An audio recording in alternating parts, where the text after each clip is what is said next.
Going to go over a little bit of some ground and pound drills. Something that I think is often neglected is not simply the ground and pound and the hitting when on the ground, but the combination of hitting and then having to squeeze and crush and then have to loosen back up to hit again, and then you're back to, again, doing an isometric squeeze, and that is what oftentimes wears out the arms. Obviously, striking on the ground is different as well in the fact that you don't have the same body mechanics as up on your feet. You can't move around. You can't jump in and jump back. You're there, and you have to drop your weight, and there's more arm punching. But the other thing is the fact that you have to secure often with one hand and hit with the other, or hit and then drop down and be able to squeeze, or you're going after a submission and you're squeezing and then it releases, or you have to let it go and then you have to start striking again. Slowly but surely your arms start to get weaker, less snap, they don't have the same power. So you are your function, right? You become your function. So if you start to develop that skill to be able to hit with snap and power and speed, and then squeeze, and then back to snap and power, then squeeze and squeeze some more, then back and snap. See, that's going to become something your body gets used to. So with that being said, here's a simple drill. Again, you can use any tie pads. And why I like to use the tie pads on this one, because they move. They move around. And a lot of times when you're hitting a target, the head is moving, it's all over the place. You might hit with a little tweaky wrist, and all of a sudden you hurt your arm, your hand, your wrist, etc. So this forces you to hit really solidly, very straightforward, down on the target without being sloppy. Okay, so we're just going to start out really quick on a knee mount. So if I'm here, I got a basic knee mount, and again, this moves as well. So I have to be a little bit more solid and stabilized on this pad. Now, the thing is, with this, I have to hit, but I have to really focus on hitting with my two knuckles. And I have to hit straight down, and I have to be very precise and drop my weight into the shot to be able to stick the target where it is. If I hit at some kind of a wonky angle, the thing flies off. I punch the dude's head off. All right? So we don't want to do that. So what I'm thinking about is right from here, I'm going straight down, straight down, straight down, straight down, straight down, straight down, straight down.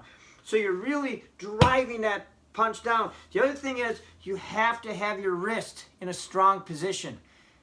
If I hit with the last two knuckles, or if my hand and wrist are weak, you're going to roll your wrist and you're going to basically tweak yourself, right? Give yourself a wrist lock, a wrench. So instead, it teaches you how to keep your hand very solid.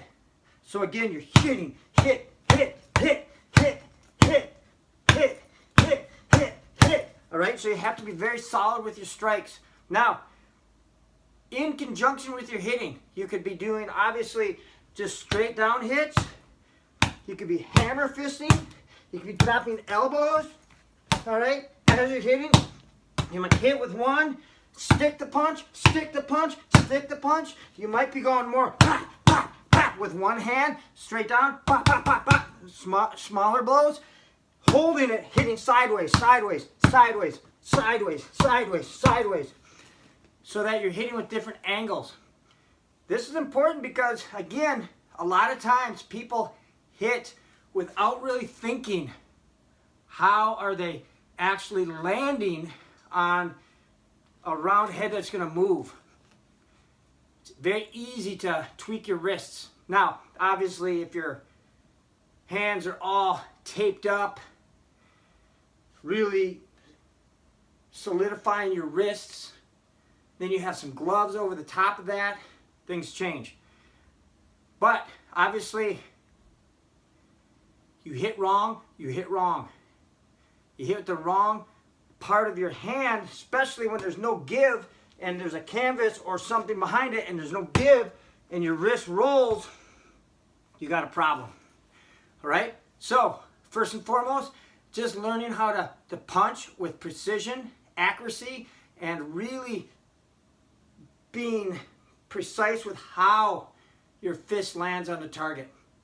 Okay, so that's first and foremost. Now, second thing is once you're hitting, you can do a number of things. Hit the pad for whatever, 10, 15 seconds, 5 seconds, I don't care. Just break it up. It can't be steady. It shouldn't be steady. You're hitting the pad, all right? You're going, pap, pap, pap, pap, pap, pap, pap, pap. Then you pick it up and you squeeze, and you squeeze, and you squeeze. As if you're going to try to finish the person, but they move, they get out, you lose the choke, boom, whap, whap, whap, whap, whap, whap, whap, whap, whap, whap, boom, back in. Squeeze the other arm. You're squeezing, boom, release. Down. Squeeze. You got to control. Might be posting with the one hand, but squeezing with the other one. And then all of a sudden, back down. Here, back up into your position. So now you're doing this back and forth, squeezing, hitting, squeezing, hitting, trying to be fast and snappy, and then really squeeze as if you're trying to choke the person out. So this is a simple drill, but it can be seriously tiring. And it addresses the situation where your arms get fatigued fast because of the fact that you're going from that speed, snappiness, to squeezing. And then back to snappiness and squeeze. Snap, squeeze. So ground and pound, little drill you can do. Another one to throw up on your to-do list here when you're quarantined at home. And then of course, back at the gym, because this is something that must be addressed and must be drilled, especially if you are focusing on being able to finish the fight on the ground. Okay? Little ground and pound.